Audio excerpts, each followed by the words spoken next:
topics and opinions expressed on the following show are solely those of the hosts and their guests and not those of W4WN Radio, its employees, or affiliates. We make no recommendations or endorsements for radio show programs, services, or products mentioned on air or on our web.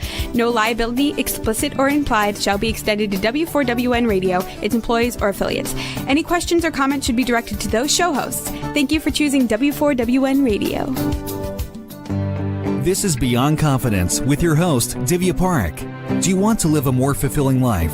Do you want to live your legacy and achieve your personal, professional, and financial goals? Well, coming up on Divya Parekh's Beyond Confidence, you will hear real stories of leaders, entrepreneurs, and achievers who have stepped into discomfort, shattered their status quo, and are living the life they want. You will learn how relationships are the key to achieving your aspirations and financial goals. Moving your career or business forward does not have to happen at the expense of your personal or family life, or vice versa. Learn more at www.divyaparekh.com, and you can connect with Divya at contact@divyaparekh.com. This is Beyond Confidence, and now here's your host, Divya Parekh.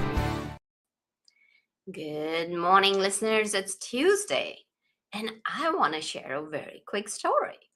So just recently, I heard back from a reader who got his copy of the AI agency. And surprisingly, what he did was he took one of the frameworks and dropped it in the cloud and said, build a plan for me around that for his project management project. And he was able to build it out. So if you are in the cusp of anywhere in your profession where you are thinking, okay, what is the newness I can bring? What are the thinkings that I need to bring in when I'm talking about AI? What are the metacognitive abilities? How to think about how we think about AI? How can I develop that? Then the AI agency is the book for you because it keeps your soul while being able to tackle AI, which is now in most of the parts of our lives. So let's continue and bring in our guest. Welcome, Ron. Yes. So thank you for having me. Absolutely. So tell us, what got you into medicine? It's interesting. After I graduated college, I was accepted at law school. And I was not, because of active duty military service, I was not able to actually go to law school. And when I got out before law school started, I needed a job. So I worked part-time, I worked full-time actually on an environmental health study having to do with asbestos. And working with the doctor who was in charge of it and having a very good friend who was in medical school, I thought, I think I want to be a doctor. So I actually had to go back to school for 2 years to be a pre-med to actually qualify for medical school. But my heart was always into wanting to help people. That's just who I am. And as you continued your medical journey, did you focus on any specialty? Well, people was my specialty. But then my second year of medical school, I got a friend of mine who had become a yoga teacher, a woman named Carolyn, had invited me to take a yoga class with her. And it made no sense time-wise. I was in a library, in the hospital, I was studying, I was in lectures, I had no free time. But she cajoled me into taking a yoga class. And in this yoga class and the meditation that followed, I was able to actually notice all the stress that I was carrying in my body and my mind that was interfering with my life. And that became opening the door for me to explore, how does stress really affect our life and our well-being? Not just for me personally, but also for the patients that I was seeing. And that opened things up to a whole new journey for me. So where did that journey take you? Wow, that's a great question. Through so many things, through biofeedback, through relaxation, through being a consultant to Johnson & Johnson and Westinghouse as they were setting up their employee stress management programs, to providing lectures and teaching webinars and seminars. Actually, there weren't even webinars, seminars for people to learn how to actually first start with recognizing the stress they were carrying, and then from there going on to how to address it. But then it led me into greater holistic medicine, where I wanted to address the whole person, not just conventional medicine treats people like car mechanics. You get one person for this, one person for that. And I was always interested in who is this whole person who's coming to see me. So that became my interest. I see. So a lot of organizations are most of the organizations have some sort of wellness programs for their employees. So based on your experience, what would you say are some of the key things that people need to include either in their existing programs or if they're thinking of starting out their wellness programs? Certainly, yoga is a way, or Tai Chi are ways to get in touch with the body. Because, like it or not, we live in our body. Even though we think with our mind all the time, we actually reside in our body. And I write about in my book about how our body is our best friend. I mean, think about this. Who else would put up with us 24/7? Our heart doesn't take a vacation. Our lungs don't take vacations. Our bodies are here to serve us. So something that has to do with body awareness would be a first step. And then either relaxation or meditation is a way to learn how to integrate body and mind. You talk about body. So let's explore when you can be in a difficult situation so many times, especially in today's day and age. People are faced with uncertainty all the time, whether it is geopolitical or talking about artificial intelligence or getting laid off or rising prices. I mean, it can be from any number of things. Life is uncertain. Right. So, what happens in the first few Well, moments? What happens to the body when stress hits people? well, people have different kinds of reactions to stress in the moment, as you're talking about. And I call them first reactions because I've come to recognize that we're not all the same. So we are different. And to say that here's what happens to everyone is not accurate. So for some people, it will happen in a psychological way where it will start, oh, I'm stressed about that. It probably won't work out. They go into their negative thinking and they spiral into the not okayness that I call it. The second level tends to be at an emotional level where people can get impatient and then irritable. That's my usual first reaction. And God bless my partner who points it out to me when I'm having a first reaction. And rather than getting upset with her, I say, thank you, because I wasn't aware that I was having a first reaction. And I want to be able to move out of it. So psychological and emotional are the first two. The third one is physical in the body. People's shoulders will get tight, their back will hurt, their tummies will get upset. And the fourth category is behavioral. People will start to eat. They will start to talk too fast, or they might withdraw. So it's a combination of those things. So, you talk in one of your talks, I think it was a TED talk, you talked about the cake, baking the cake of life. And the first step is awareness. So for me, the first reactions are noticing how do we react? What is our awareness about how we react? Unfortunately for human beings, we tend to, when we notice our reactions, we tend to then add on a judgment. Oh, I'm doing that again, or I shouldn't have that.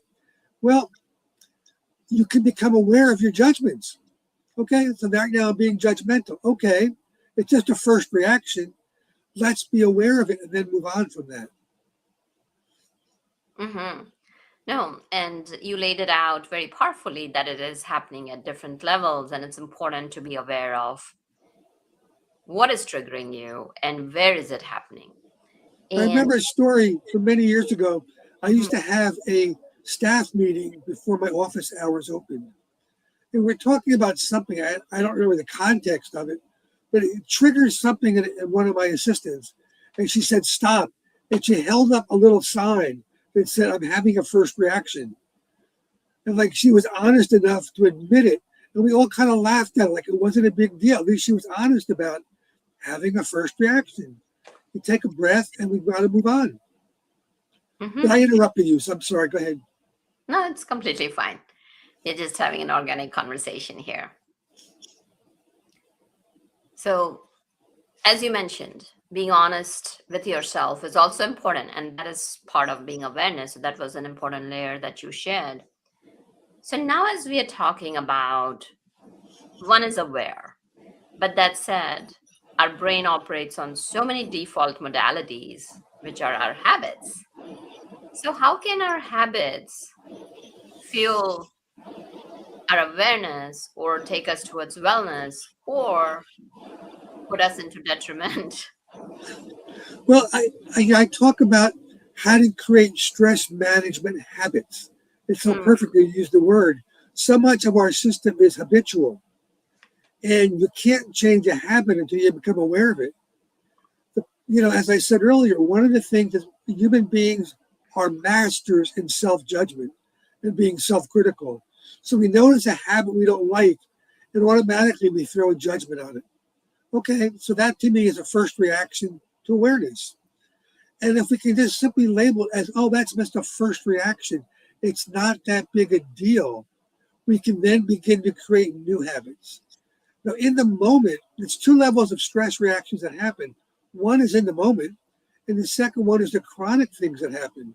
But in the moment, we can use what I initially called stress management breath, but I've since relabeled it called the Goldilocks breath, where it's Mhm. not too deep, it's not too shallow, it's just right. And if we take that Goldilocks breath, what will happen is our body and mind will physiologically begin to de-stress. We're often taught, oh, take a deep breath. There's two problems with that. One is, first of all, if people don't know how to do it, they will stress their body out anyway. Secondly, if you're in a situation with other people, you don't want to bring attention to yourself by taking a deep breath. People are going to go, oh, what's wrong with you? The Goldilocks breath, kind of you sneak in a little breath there, nobody notices, and you kind of begin to quiet down so you can be more attentive to what's going on. Mm-hmm. That's very powerful. Now, so many times what happens is people are so caught up in the moment that they've even forget to sneak in that Goldilocks breath. Right. So what can they do so that the outcome sticks? So this becomes developing stress management habits. And the habit is such an important word because we all developed stress habits. So no one needs to teach us how to be stressed. We're really masters of that. But creating new habits, so periodically during the day, and I write prescriptions for patients to say periodically stop and take a Goldilocks breath. Notice what's going on with you. If you're doing well, keep going. If you're feeling stressed, interrupt it with a few more Goldilocks breaths. But the awareness is not something that happens just once because you and I are talking about it. It's cultivating a new habit. It's like baking a cake, as you've talked about. You may not do it right the first time, but you practice. And as you practice, you get better at it. That's all. And life is a practice. Meditation, it's called the practice of meditation, not the perfection of meditation. The practice of medicine, not the perfection of medicine. Life is we just continue to practice to do better and better. Absolutely. And you said, I really like how you said it. Life is a practice. You implement it, and if you take a look at any sports person, even though they may be at the height of their excellence, and yet they're going through the same drills, they are working on it consistently. So that's the key. I agree with you. Yeah. The And practice doesn't bring perfection, it brings improvement. That's all. absolutely. I used to joke with friends, I used to say we're all whips, works in progress. And my mother had a great phrase that I picked up. She used to say, you don't have to be doing bad to want to do better. You can always go from good to gooder. So we can love that phrase. You can always want to do better without creating too much stress. Absolutely. And you also talk about humor in your book. Yes, who doesn't like to laugh? It's a great physiologic phenomena, and it affects the body. The mind-body connection is so powerful. If we hear something sad, we frown or we maybe even cry. Our body reacts really quickly. If we hear something funny, we smile. So there's a great body-mind connection. One of my favorite quotes is from a woman named Esther Hicks. And she says, sometimes we are limited in our choices of thought. In our choices of action. However, we are never limited in our choices of thought. At any particular moment, we can think whatever we want and no one can interfere with that. So if something's going on, it's like reframing things. Oh, that happened. So one of the funny things that I've developed for myself is when I drop something, I always go, oh, that just proves gravity's still working. How great. It's like to find some humor in things. Yeah, no, that's powerful. So, what are some of the ways to develop humor? Because I respect comedians and the material that they bring, and the writers, and anyone in the humor industry. So can I tell a short joke here now? Please, absolutely. Go ahead. Okay. So this man goes to see the doctor and he says, doctor, my wife's got a hearing problem. I ask her a question. I don't hear an answer back. Doctor thinks about it. He goes, try this. Go home, stand 10 feet away from your wife, ask her a question. If you don't hear a response, go 5 feet away. If you still don't get a response, stand 3 feet away. And if you still don't get a response, whisper in her ear. So the guy goes home and he stands 10 feet away from his doctor and he goes to his wife, goes, honey, what's for dinner? Doesn't hear anything, 5 feet, 3 feet, nothing. Finally, he whispers in her ear, goes, honey, what's for dinner? And she says, I already told you 3 times. So the problem wasn't her hearing, it was his hearing. And it's funny, it's also a metaphor for me about how we often assume the other person is at fault. He was assuming his wife was having a hearing problem and he wasn't owning up to the fact the problem was his. Isn't that how we go through life? It's the other person's fault. Absolutely. That doesn't work out very well, particularly in relationships.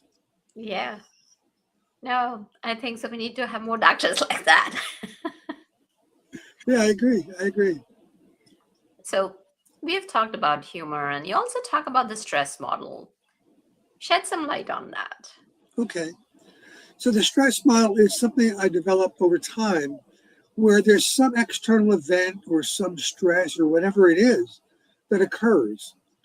Then we have our, what I call, I've mentioned, the first reactions, and they come in 4 categories. Psychological, where we start to worry, we start to get upset, we start to self-judge ourselves, or emotional.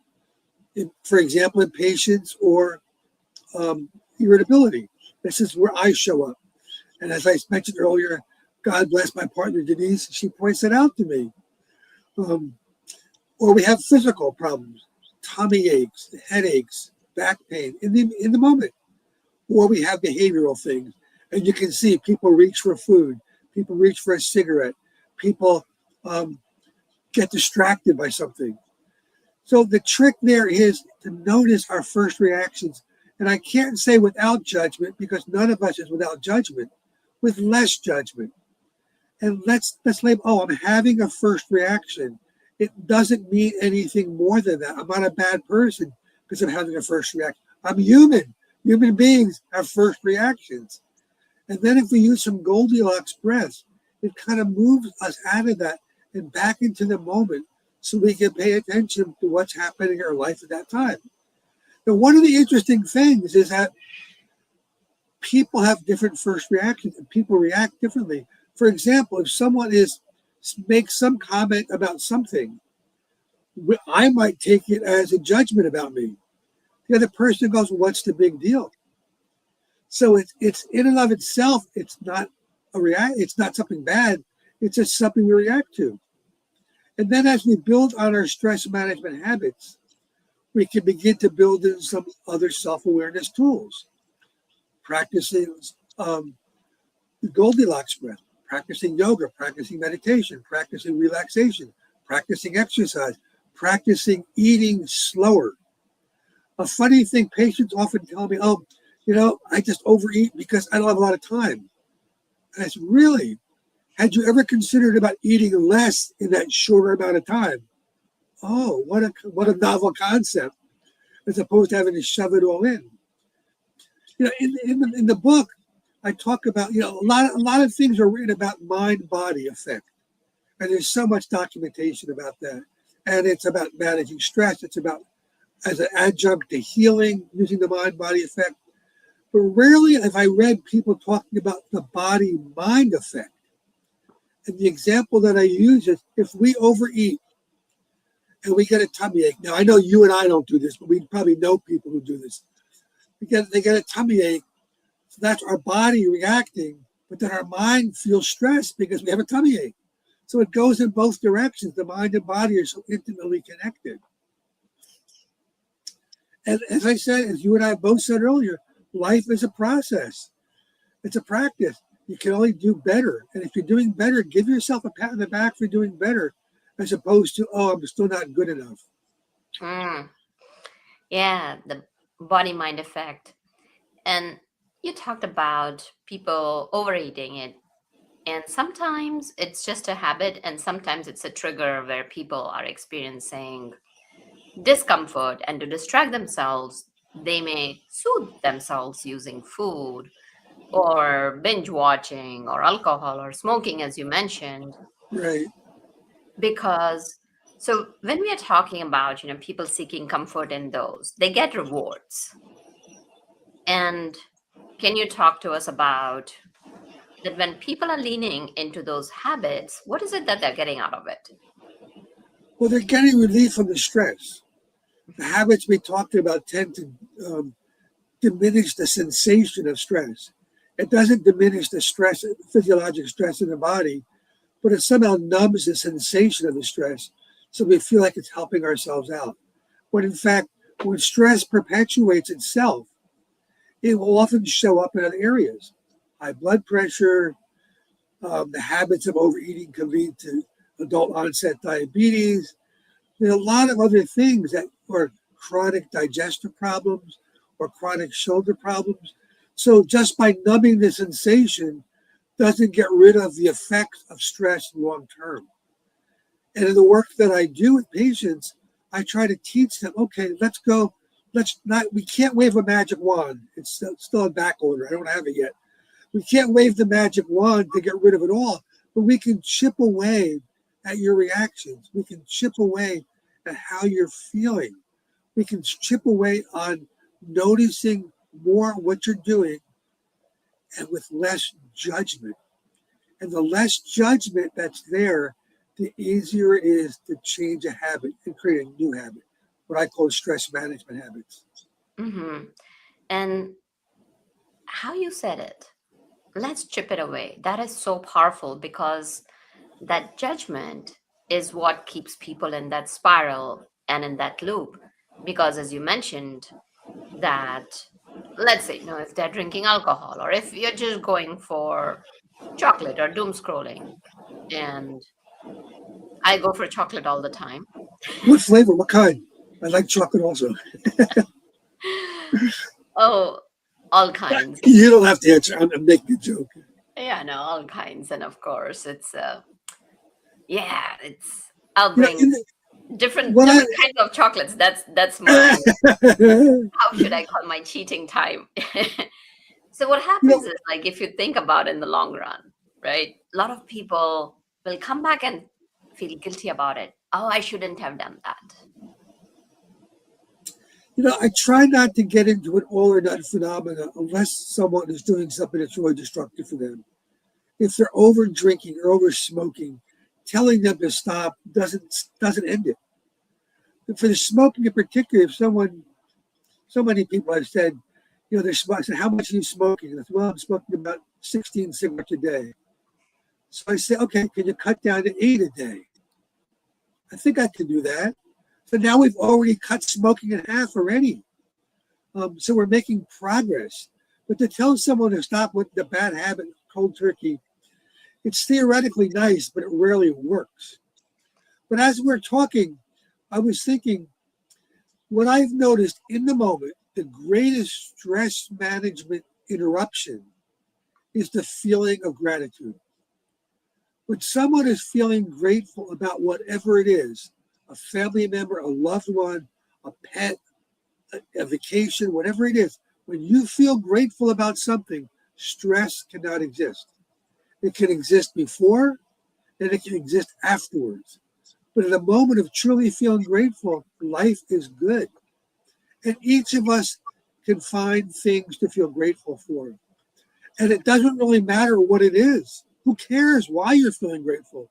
As long as you invoke the feeling of feeling grateful, life in that moment is good. That's another one of my famous habits of writing prescriptions for people. Stop 3 times a day and simply feel grateful about something. And people tell me their lives change because then they start looking for things to feel grateful for. And when you're doing that, oh my God, life becomes such a different version.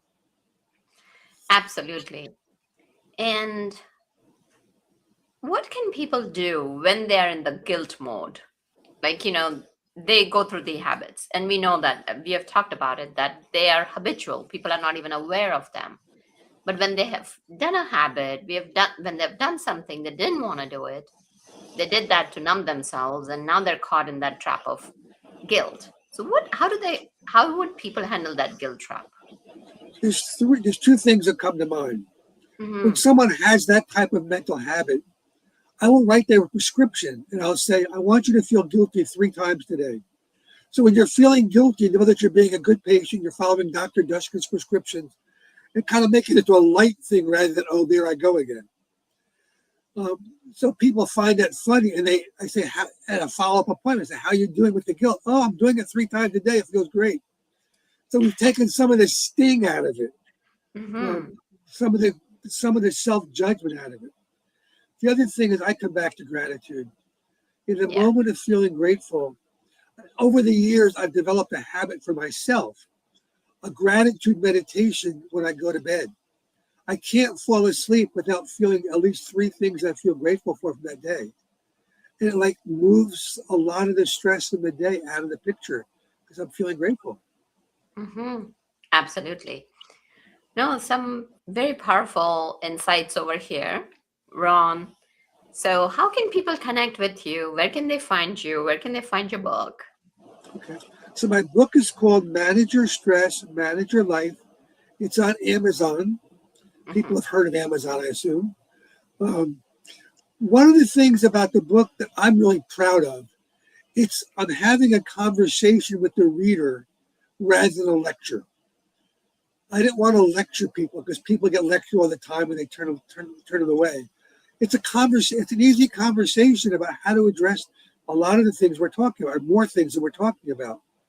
Also, in the midst of being a stress management consultant, and I do private consultations for people on managing stress.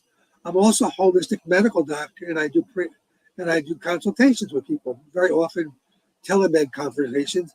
And my website is drdushkin, DRDUSHKIN.com. So people can reach out to me that way if they want to, and talk about whether my approach to healing might fit for them. I need to talk to each person before they make an appointment because I want to make sure they understand how I approach healing and make sure that what they're wanting help with is something that I can be helpful for. So it's not like just sign up and make an appointment. No, I want to be very person specific. And on the website, there is a short little video about me talking about my approach to healing so people can get a feeling for me before they do anything else. That's powerful. And do you have any last minute tips for our audience? Yeah, know that you're on a journey and enjoy the journey as much as you can because who knows when it's over. The only thing after we're born, people used to say your death and taxes. For some people, it's not even taxes. The only thing after we're born is death. So enjoy your journey and love the people that are close to you. When you're really loving someone, um, again, stress gets minimized because gratitude and love, like what's more powerful than that? Absolutely. Thank you for joining us. Thank you for And having me, Divya. absolutely. And thank you for sharing your powerful insights. Thank you, You're wonderful welcome. audience, for being part of our family. Please reach out to us. Let us know how we can serve you and how we can support you so you can live the best life you deserve.